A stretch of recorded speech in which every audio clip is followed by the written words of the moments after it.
అధ్యక్ష, ముందుగా తమరికి ధన్యవాదాలు అధ్యక్ష. ఎందుకంటే ఒక యువ శాసనసభ్యురాలు ఇవాళ అనుకోని పరిస్థితుల్లో మన మధ్యన లేని ఈ సందర్భంలో మరి కేవలం ఈ ఒక్కరోజు మొత్తం కూడా సంతాప తీర్మానం మీదే అమ్మాయి గురించి మాట్లాడడానికి అందరికీ అవకాశం ఇచ్చినందుకు ముందుగా తమరికి ధన్యవాదాలు అధ్యక్ష. నిజంగా కూడా కొన్ని సందర్భాలు దిగ్భ్రాంతిని కలిగిస్తాయి అధ్యక్ష.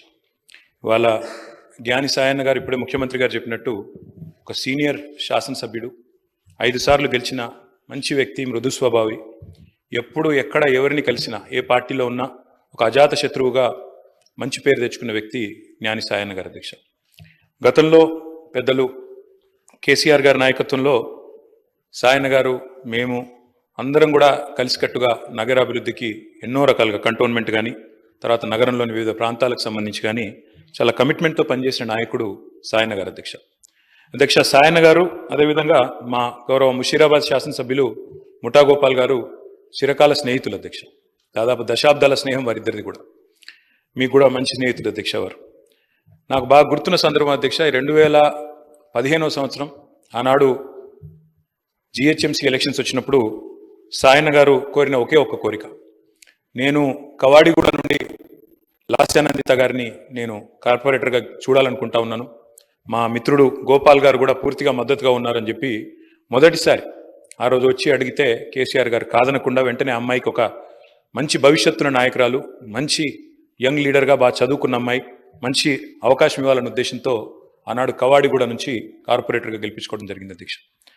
కానీ నిజంగా కొన్ని సందర్భాలు ఎట్లా ఉంటాయి అధ్యక్ష అంటే, ఇప్పుడు సాయన్న గారి కుటుంబాన్ని చూస్తూ ఉంటే విధి నిజంగానే వారి మీద పగబట్టిందేమో అన్నంత తీవ్రంగా ఒకే ఒక్క సంవత్సరంలో మరి అటు సాయన్న గారు దుర్మరణం పాలు కావడం, ఆ తర్వాత అనుకోని మరి మమ్మల్ని అందరినీ కూడా విస్మయపరుస్తూ దిగ్భ్రాంతికి గురి చేస్తూ లాస్యానందిత గారు కూడా ఈ రోడ్ యాక్సిడెంట్లో చనిపోవడం, ఇవన్నీ కూడా అత్యంత ఆవేదన కలిగించే అంశాలు అధ్యక్ష. ఒకటే ఏడాది లోపల అటు తండ్రి ఇటు కూతురు చనిపోవడం అంటే ఆ కుటుంబంలో ఎంత విషాదం ఉంటుందో మనం ఊహించవచ్చు అధ్యక్ష. కానీ చాలా చురుకైన అమ్మాయి అధ్యక్ష. ఆనాడు కార్పొరేటర్గా జిహెచ్ఎంసీలో పనిచేసిన, తదనంతరం సాయన్న గారు కొంత ఆరోగ్యం బాగలేకుండా అధ్యక్ష, బాగా డయాబెటీస్ ఎక్కువై చివరికి లెగ్ యాంపిటేట్ చేయాల్సిన పరిస్థితి వచ్చినప్పుడు కూడా ఒకవైపు నందిత, మరొక వైపు నివేదిత, ఇద్దరు అమ్మాయిలు పాపం ఆయనతో ఎల్లవేళలా ఎక్కడికి ఏదైనా మీటింగ్కి వచ్చినా, ఆఫీస్కి పోయినా, మంత్రులను కలిసేదున్నా లేదా అధికారులను కలిసేదున్నా ఇద్దరు అమ్మాయిలు కుడి భుజం ఎడమ భుజం మాదిరిగా ఆయనకి రెండు వైపులా ఉండి తీసుకొని పోయేవాళ్ళు అధ్యక్ష. మా దగ్గర కూడా చాలాసార్లు ముగ్గురు కలిసే వచ్చేది.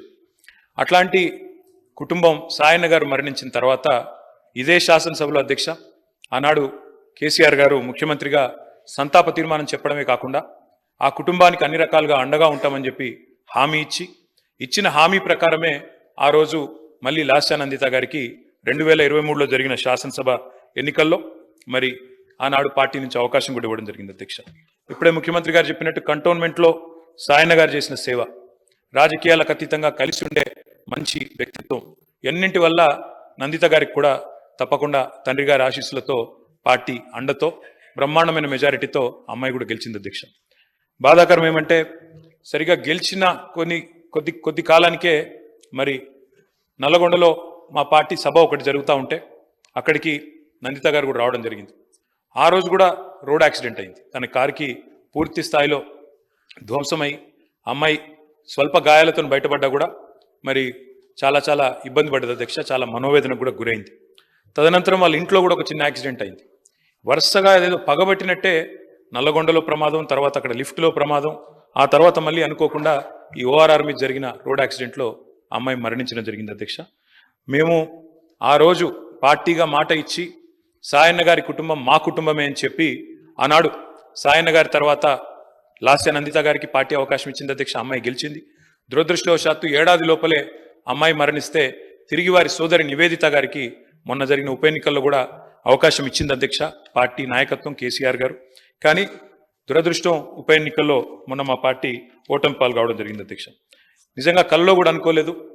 చురుకైన ఒక నాయకురాలు, మంచి వ్యక్తిత్వం, మంచి విద్యార్హతలు కలిగిన ఒక మహిళ ఈ శాసనసభలో అడుగుపెట్టిందని చెప్పి సంతోషపడ్డాం. భవిష్యత్తు ఉజ్వలంగా ఉంటుంది అమ్మాయికి అని చెప్పి ఆశించినాం. కానీ ఇదే సభలో ఆమె అడుగుపెట్టిన కొద్ది కాలానికే సంతాప తీర్మానం మీద మాట్లాడాల్సి వస్తుందనే ఆవేదన మాత్రం మా సభ్యులందరికీ ఉంది అధ్యక్ష. వారందరి మనోవేదన, ముఖ్యంగా మా గోపాలన్న గురించి అయితే ఆయన ఎంత బాధపడ్డారో నేను కళ్ళారా చూసిన అధ్యక్ష.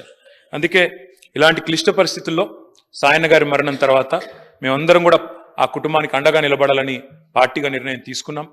తర్వాత నందిత గారు, తర్వాత ఇప్పుడు నివేదిత గారు, వారి కుటుంబానికి ఈ రోజు అయితే కాదు అధ్యక్ష, భవిష్యత్తులో కూడా సంపూర్ణంగా అండగా ఉంటాం.